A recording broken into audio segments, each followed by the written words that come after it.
오늘은 6월 6일 토요일입니다.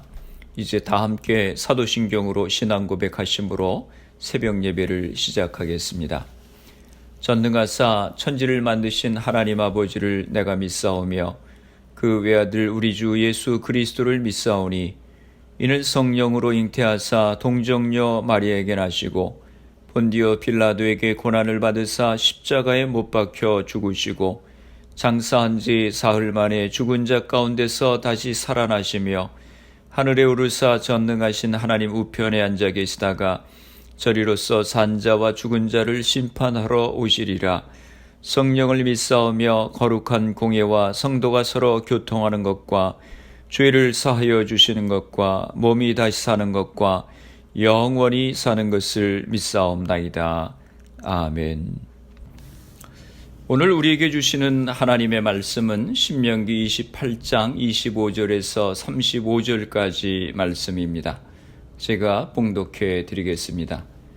여호와께서 내 적군 앞에서 너를 패하게 하시리니 내가 그들을 치러 한 길로 나가서 그들 앞에서 7길로 도망할 것이며 내가 또 그 땅의 모든 나라 중에 흩어지고 내 시체가 공중의 모든 새와 땅의 짐승들의 밥이 될 것이나 그것들을 쫓아줄 자가 없을 것이며 여호와께서 애굽의 종기와 치질과 괴혈병과 피부병으로 너를 치시리니 내가 치유받지 못할 것이며 여호와께서 또 너를 미치는 것과 눈 머는 것과 정신병으로 치시리니 맹인이 어두운 데서 더듬는 것과 같이 내가 백주에도 더듬고 내 길이 형통하지 못하여 항상 압제와 노략을 당할 뿐이니 너를 구원할 자가 없을 것이며 내가 여자와 약혼하였으나 다른 사람이 그 여자와 같이 동침할 것이요 집을 건축하였으나 거기에 거주하지 못할 것이요 포도원을 심었으나 내가 그 열매를 따지 못할 것이며 내 소를 내 목전에서 잡았으나 내가 먹지 못할 것이며 내 나귀를 내 목전에서 빼앗겨도 도로 찾지 못할 것이며 내 양을 원수에게 빼앗길 것이나 너를 도와줄 자가 없을 것이며 내 자녀를 다른 민족에게 빼앗기고 종일 생각하고 찾음으로 눈이 피곤하여지나 내 손에 힘이 없을 것이며 내 토지 소산과 내 수고로 얻은 것을 내가 알지 못하는 민족이 먹겠고 너는 항상 압제와 학대를 받을 뿐이리니 이러므로 내 눈에 보이는 일로 말미암아 내가 미치리라. 여호와께서 내 무릎과 다리를 쳐서 고치지 못할 심한 종기를 생기게 하여 발바닥에서부터 정수리까지 이르게 하시리라. 아멘. 할렐루야. 지난밤도 평안한 밤 되셨지요? 여러분 어렸을 때 부모님에게 혼나보신 적이 있으시죠? 저도 어렸을 때 무척 개구장이어서 부모님께 많이 혼이 났습니다. 부모님에게 혼날 때 얼른 잘못했다고 해야지 그렇지 않으면 더 혼나게 됩니다. 우리도 인생을 살아가면서 하나님의 호차리를 맞을 때가 있습니다. 그럴 때 뻗대지 말고 빨리 회개하고 하나님께 돌아오면 하나님의 징계가 그치게 되지만 그렇지 않고 계속 내 마음대로 살고 순종하지 않으면 더 큰 호차리를 맞게 됩니다. 오늘 말씀에도 보면 이스라엘 백성들이 하나님의 은혜를 잊어버리고 하나님의 말씀에 순종하지 않으면 하나님의 징계를 받게 될 것이라고 하는 경고의 말씀이 계속되고 있습니다. 25절 말씀입니다. 여호와께서 내 적군 앞에서 너를 패하게 하시리니 내가 그들을 치러 한 길로 나가서 그들 앞에서 7길로 도망할 것이며 내가 또 땅의 모든 나라 중에 흩어지고 전쟁에서 패배하게 될 것이라고 하는 것입니다. 전쟁하러 갔다가 패배해서 7길로 도망가게 될 것이라고 하는 것입니다. 28장 7절에는 이스라엘을 공격하는 적들이 패배를 당하지만 여기서는 순종하지 않으면 이스라엘이 패배하게 될 것이라고 하는 것입니다. 또 땅의 모든 나라 중에 흩어지고 라고 말씀합니다.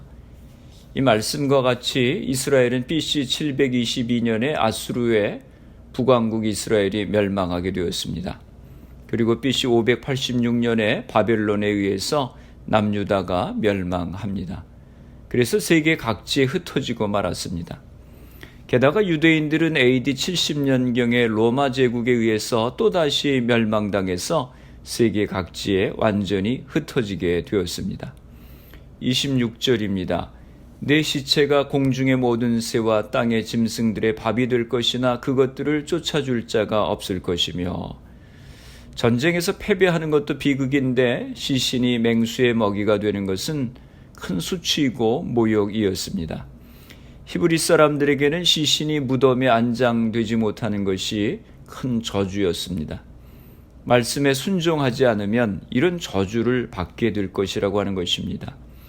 27절에서 29절에 보면 하나님께서 불순종하는 이스라엘을 질병으로 치실 것이라고 말씀합니다.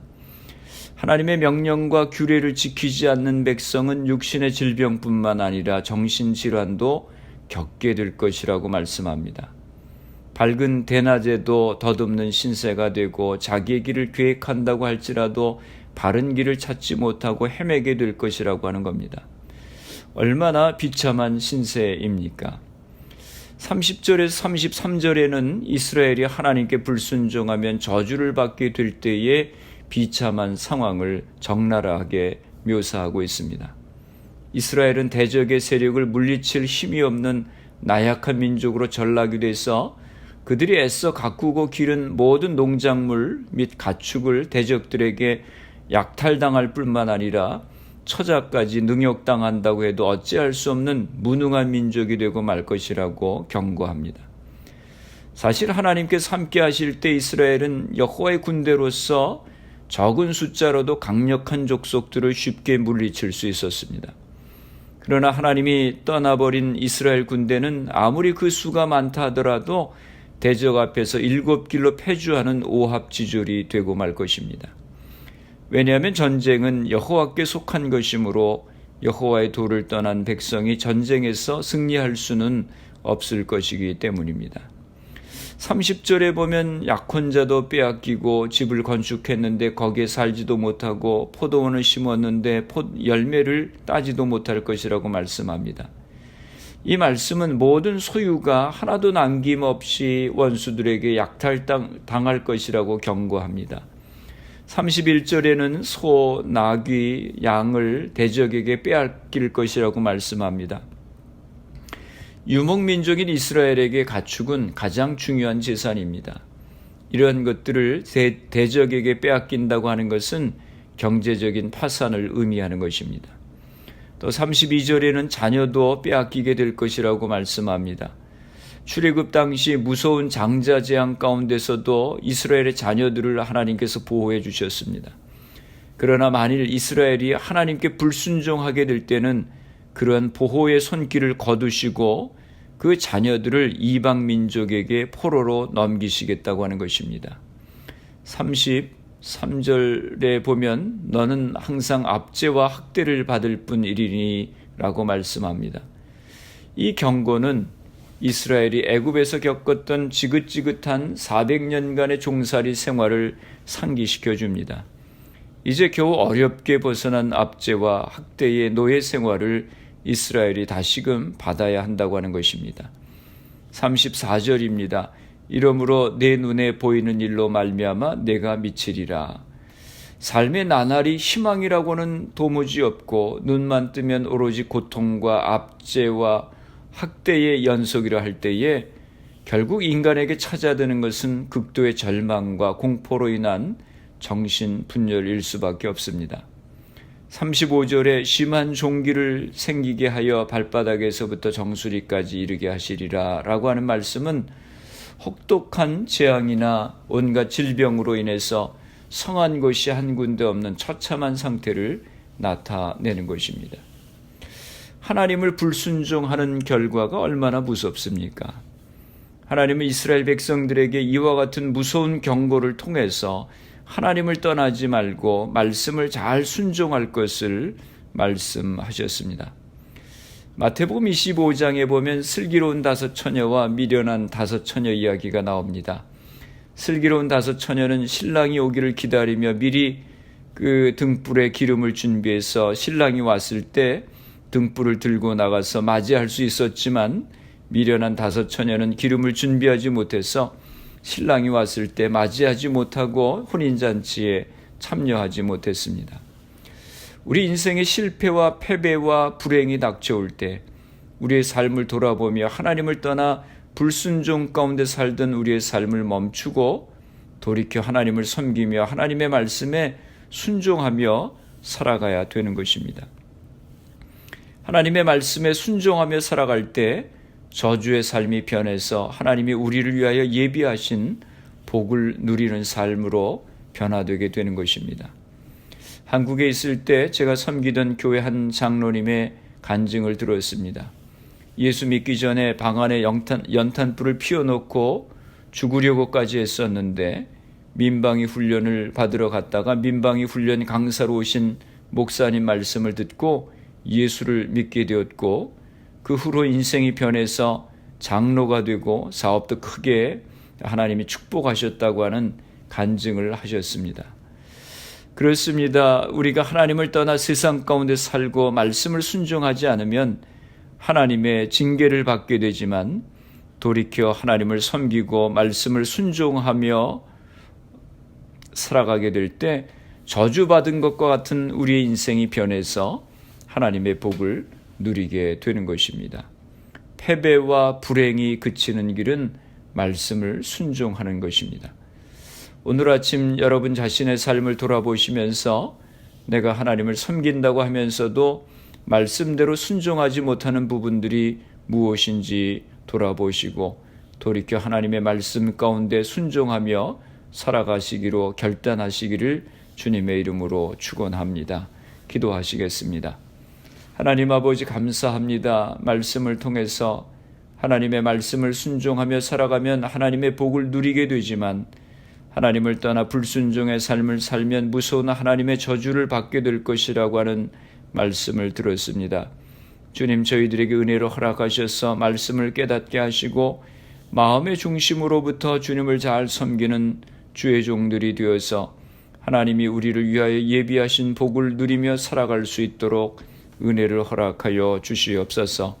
우리의 자녀들이 복되게 하시고 또 우리의 손으로 수고한 것마다 아름다운 열매를 거두는 축복을 누리게 하여 주시옵소서. 내일 주일 예배를 위해서 기도합니다. 내일부터 본당에서 적은 수지만 다시 모이기 시작합니다. 본당 예배와 또 온라인 예배에 성령께서 기름 부어 주시어서 넘치는 하나님의 은혜를 경험하는 복된 예배가 되게 하여 주시옵소서. 질병으로 어려움을 당하는 이들을 회복하여 주시고 생업의 어려움 가운데 있는 이들에게 은혜를 허락하여 주시옵소서. 이 미국 땅을 위해서 기도합니다. 조지 플로이드 사건으로 인해서 많은 사람들이 상처를 받고 이 나라가 어려움 가운데 있습니다. 이 땅을 회복하여 주시고 피부색으로 차별하지 않게 하시고 서로가 서로를 존중하는 귀한 사회를 이루어갈 수 있도록 은혜를 허락하여 주시옵소서. 코로나 바이러스의 문제가 하루속히 해결되어서 모두가 정상적인 생활을 할 수 있도록 은혜를 허락하여 주옵소서. 우리 교회도 코로나 병동에서 수고하는 의료진들이 있사오니 하나님 저들의 건강을 지켜 주옵소서. 오늘 하루도 주님과 동행하는 복된 하루가 되게 하여 주시옵소서. 예수님의 이름으로 기도드리옵나이다. 아멘. 주기도문 하심으로 새벽 기도회를 마치겠습니다. 하늘에 계신 우리 아버지여, 이름이 거룩히 여김을 받으시오며 나라가 임하시오며 뜻이 하늘에서 이루어진 것 같이 땅에서도 이루어지이다.